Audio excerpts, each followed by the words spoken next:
hendak mencari sayuran di sungai yang tidak jauh dari perkampungan, seorang perempuan usia 43 tahun di Desa Fogi, Kabupaten Buru Selatan, Maluku, tewas diterkam buaya.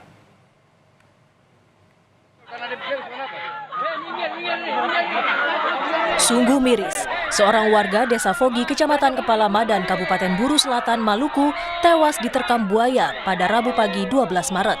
Korban saat itu sedang mencari sayuran di pinggir sungai yang tidak jauh dari perkampungan warga. Peristiwa ini terjadi ketika korban bersama teman-temannya berenang untuk menyeberangi sungai. Namun korban yang berenang di bagian belakang tiba-tiba diterkam buaya. Upaya penyelamatan sempat dilakukan teman korban, tetapi buaya menarik korban ke dalam sungai. Sedang mencari sayur. Jadi mereka memetik sayur ini selama 1 jam. Pada saat menyeberang itu, korban posisinya berada di belakang, sementara saksi posisinya berada di depan. Pada saat sampai di tepian sungai, kedua saksi ini mendengarkan suara korban meminta tolong.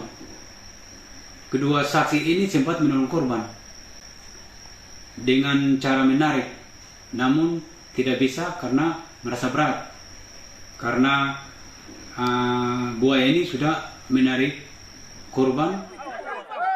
Warga yang mengetahui peristiwa itu langsung berupaya melakukan tindakan penyelamatan, namun nyawa korban tidak tertolong. Jenazah korban kemudian langsung dibawa ke rumah duka untuk dimakamkan. Yahya Lating, Kompas TV, Buru Selatan, Maluku. Masalah hutang piutang diduga